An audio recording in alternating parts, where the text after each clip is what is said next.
My girlfriend expected me to read her mind. A real boyfriend would just know what I need. After 3 years of this, I said, "You're right." Then I gave her a breakup letter. I finally knew exactly what she needed: freedom. When she realized I'd stopped playing the guessing game, I, 27 male, have been sitting on this for about a week now, and I think I'm finally ready to share what happened. Buckle up, because this one's a doozy. Quick context: I was with my girlfriend for 3 years. 3 years of walking on eggshells, second-guessing every decision, and apparently failing some cosmic boyfriend test I didn't know I was taking. She was beautiful, smart, came from a good family. On paper, perfect. In reality, I was dating a mind reader, or rather, someone who expected me to be one. It started small. Year 1, we're at a restaurant. She orders a salad, I order a burger.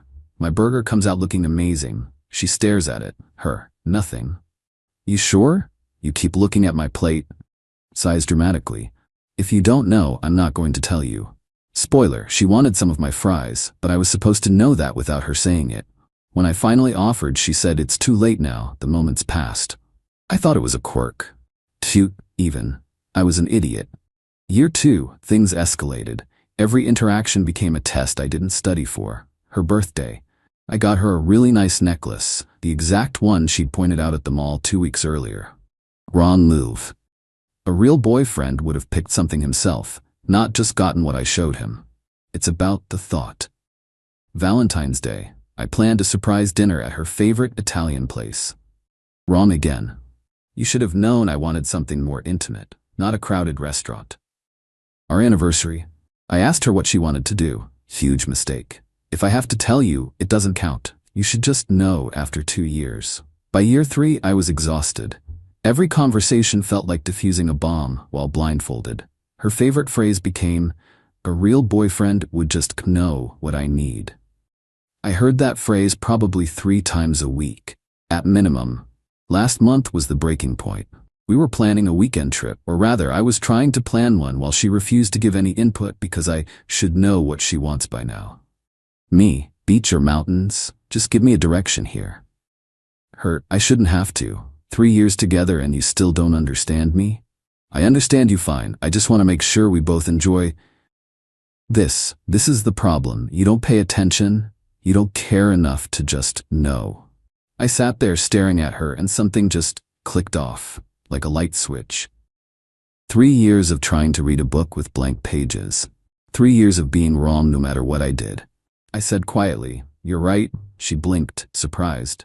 Usually I'd argue, try to explain, apologize. Not this time. "You're absolutely right," I continued. "I should just know." She looked suspicious but also a little smug. "Finally, thank you for admitting, and I finally do know something. I know exactly what you need." I stood up, went to my desk, and pulled out a letter I'd written 2 nights before during one of her silent treatments. She was mad I'd bought the wrong brand of coffee creamer. I should have known she'd switched preferences. I handed it to her. "What's this?" she asked. "What you need. Freedom. From a boyfriend who can never get it right."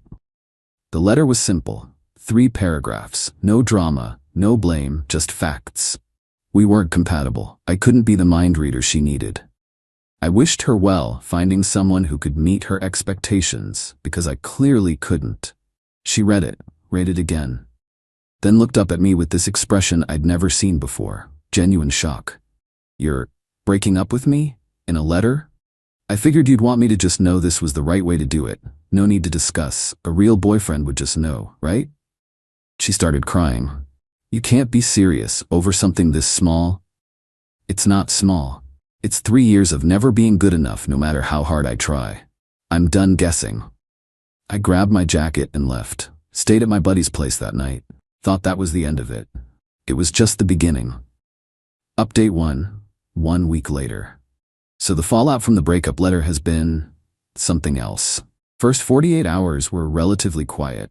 She texted a few times, ranging from, "We need to talk," to, "You're being dramatic," to, "I can't believe you're throwing away 3 years over nothing."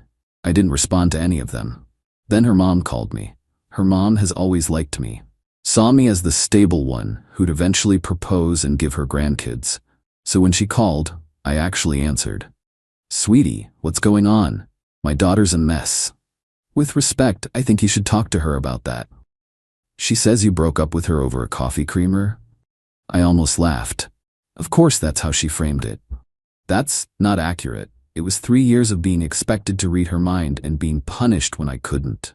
Oh, honey, that's just how she is. You know women, we want our men to pay attention. There's a difference between paying attention and being psychic. I tried. For 3 years, I'm done. She tried the guilt approach. Her father and I have been married for 30 years. You think I haven't had to train him? That's what relationships are. Training implies someone tells you what to do. She never told me anything. Just got mad when I didn't magically know. Well, maybe if you'd tried harder? Goodbye. Please don't call again. Thought that was bad. Day 4, her sister shows up at my apartment. I'd moved back in since it was my lease, and my ex had gone to stay with a friend. Her sister is intense. Picture someone who peaked in high school cheerleading and never quite accepted it. She barged past me when I opened the door. We need to talk about what you're doing to my sister. I'm not doing anything to her. I ended a relationship. With a letter? Do you have any idea how humiliating that is? Should I have just known the right way to do it? Because that was kind of the point. She didn't appreciate the joke. You're ruining her life. She's been crying for days. She can't eat. She can't sleep. That's unfortunate, but it's not my responsibility anymore. She loved you. She was going to say yes when you proposed. I stared at her. I was never going to propose. Her face went white. What? I realized about 6 months ago that I couldn't marry someone who made me feel a constant disappointment. The only reason I stayed this long was because I kept hoping things would change. They didn't. You led her on for 6 months? No, I tried for 6 months to make it work. There's a difference. She stormed out, calling me every name in the book. Heartless was the nicest one. But here's where it gets interesting. Day 6, I get a call from my landlord. Apparently my ex had called him claiming I'd illegally evicted her from the apartment. She wanted him to let her back in while I was at work. Lucky for me, my landlord is a stand-up guy. He pulled the lease. Son, her name ain't on here. She's got no claim. I told her to take it up with you or the police. And if the police come, I'll show them the same paperwork. You're good. She actually did call the cops. 2 officers showed up at my door that evening. Explained the situation calmly, showed them the lease, showed them texts proving she'd left voluntarily to stay with a friend, and pointed out she'd never paid rent or been added to the lease in 3 years. The older cop nodded. Sir, this is a civil matter. She can come get her belongings with your agreement, but she has no legal right to the residence. The younger cop looked a little more sympathetic to her. She was outside in the hallway doing her best victim performance, but even he couldn't argue with paperwork. She had to schedule a time to pick up her stuff. I gave her 2 options: Saturday between 10 a.m. and 2 p.m., or Sunday same times. She wanted to come at 9 p.m. on a weekday, because that works best for her. I should have known that, apparently. I said no, weekend only. She could bring people to help, but I'd be there the entire time. My apartment, my rules. She chose Sunday. I spent Saturday packing her things into boxes, found some stuff I'd forgotten about, clothes she'd left, books, her extensive skincare collection that took up half my bathroom counter. Boxed it all. Then I found the journal. It was wedged behind the nightstand, must have fallen. Normally I wouldn't read someone's private journal, but curiosity got me, especially after a page fell open to an entry from about a year ago. What I read made my blood run cold. He didn't get me anything for our 2-year anniversary. Well, he got me flowers and took me to dinner, but nothing real. I tested him. Didn't tell him what I wanted, waited to see if he'd figure it out. He didn't. Mom says I need to be more direct, but I think if he really loved me, he wouldn't need directions. My friend at work agrees. She says her boyfriend always knows what she wants. I think she's lying, but it sounds nice. I'm gonna keep testing him. If he passes, I'll know he's the one. If he fails, well, that tells me everything I need to know. She was literally testing me. For 3 years, every interaction was an exam I was designed to fail. I put the journal in the box with her other stuff, didn't mention it, but I knew I'd made the right call. Sunday was going to be interesting. Update 2, the pickup day. Sunday, 10 a.m. sharp. I'd slept terribly but was ready. She showed up with an entourage. Her mom, her sister, and some guy I'd never seen before. Tall, well-dressed, smug expression. I later learned he was her work friend, the one whose boyfriend supposedly always knew what she wanted. Turns out he wasn't a work friend, but we'll get to that. I opened the door, but kept my foot behind it. You can come in, they wait in the hallway. Her mom immediately started, "This is ridiculous. We're here to help." "I'm sure you are, but this is my apartment, and I'm not comfortable with a group of people I didn't invite." She comes in, gets her stuff, and leaves. My ex rolled her eyes. "You're being so petty." "I'm being practical." 15 minutes. Everything's in boxes by the door. The guy spoke up. "Bro, just let us help carry things. We're not gonna steal anything. I don't know you, and I'm not your bro." He smirked. "She said you were like this." "Like what? Reasonable?" My ex put her hand on his arm, in front of me. "It's fine. I'll handle it." She came in. I'd stacked the boxes near the entrance, clearly organized. She immediately started going through them. "Where's my blue sweater?" "It's in the second box." I labeled everything. "I don't see my hairdryer." "Third box, bottom left, it's in a plastic bag." "What about my—" "If you'd actually look through the boxes, you'd find everything." I was thorough. She made a show of opening every single box, inspecting contents like I'd somehow sabotaged her belongings. Every few seconds she'd look up at me with this wounded expression. Classic. Then she found the journal. Her face went pale. She glanced at me, then back at the journal, then at me again. "Did you read this?" "It fell open. I saw enough." "That's private. You left it in my apartment, in my bedroom, for a year." Her sister appeared in the doorway. "Everything okay?" My ex shoved the journal in her purse. "Fine, let's just go." But she wasn't done. Never was. "I want the TV." I looked at her. "Excuse me?" "The TV in the living room. I helped pay for it." "You helped pay by buying pizza the night I purchased it with my credit card. That's not how ownership works." "I have receipts. We were a couple. Everything was shared." "Show me the receipts for the TV. Your name, your payment." She couldn't, because there weren't any. Her mom tried next. "Morally, she contributed to this household. She deserves something. She lived here rent-free for 2.5 years. I'd say she got plenty." The guy in the hallway laughed. Actually laughed. "Damn, she told me you were a pushover. This is disappointing." My ex shot him a look that could kill. "Shut up." And there it was, the mask slipping. I looked at him, then at her. "Is this why you're so eager to leave? Got your next chapter already lined up?" "That's not. We're just friends." "Right? Friends who touch each other's arms and show up together at 10 a.m. on a Sunday." The guy shrugged. "We've been talking for a few months. She said you were basically over anyway." Her face went from pale to red. "Can we not do this right now?" Her sister's jaw dropped. "Wait, you and him? Since when?" "It's not like that." I held up my hand. "I genuinely don't care. Take your stuff and leave. We're done here." But of course there was more drama. There's always more drama. As they were loading boxes into his car, oh yeah, she'd brought her new guy's car to move out of her old boyfriend's apartment. My neighbor came out to grab his mail. He's an older guy, retired, knows everyone's business because he's always on his porch. Sweet man, always gave me good advice about life. He looked at the scene, my ex crying, performance tears by this point. Her mom glaring at me, her sister looking confused, and some random dude loading boxes. "Everything all right?" he asked me. "Just fine. Breakup stuff." He nodded sagely. "Saw this coming. Good for you, son." My ex's mom. "Excuse me? Who are you?"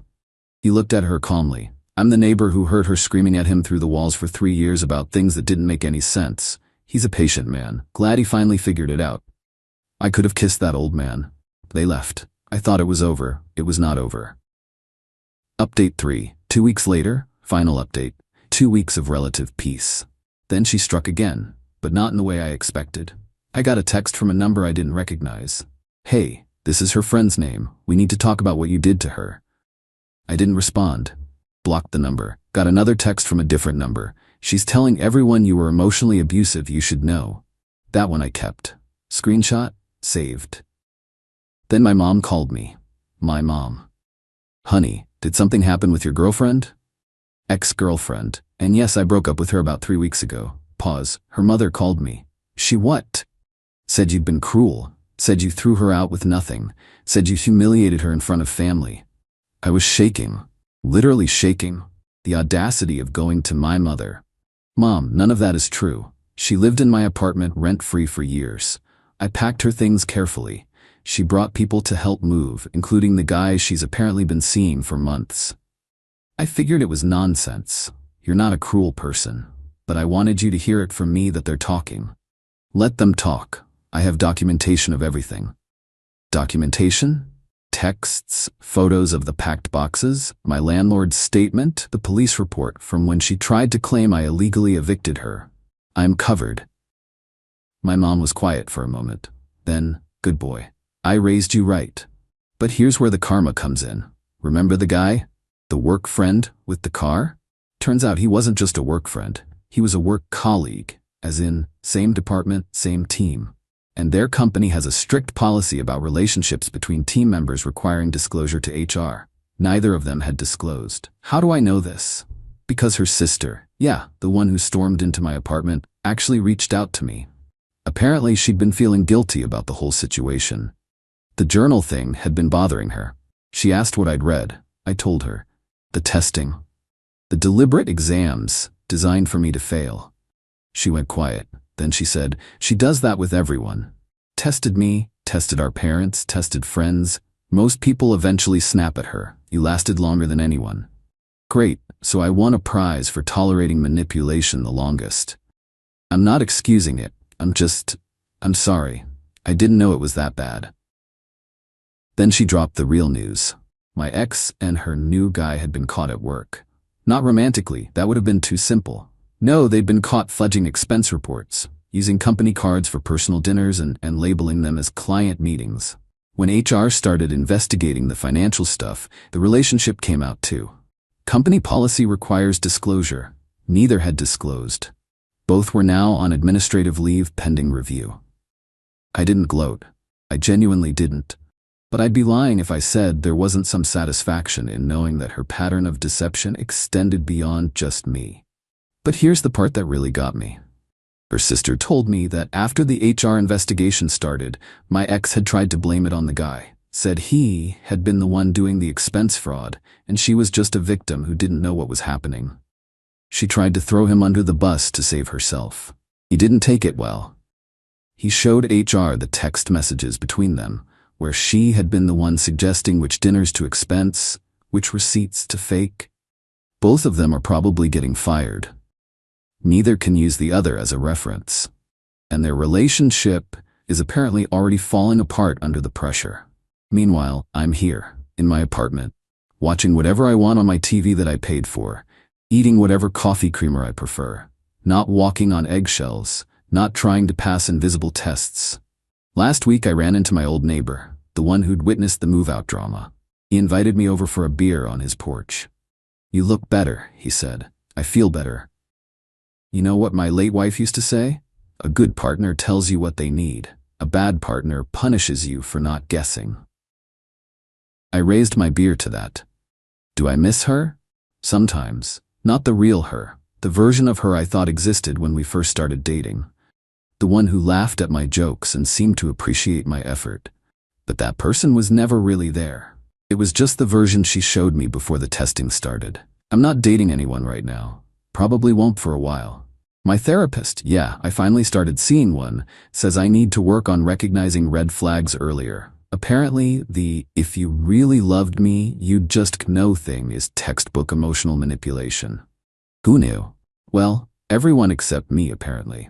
My ex has tried to contact me twice since the HR thing exploded. Once through her sister, who refused to pass along the message, once through a social media DM from a burner account. Both messages were variations of, "This is all your fault." I didn't respond to either.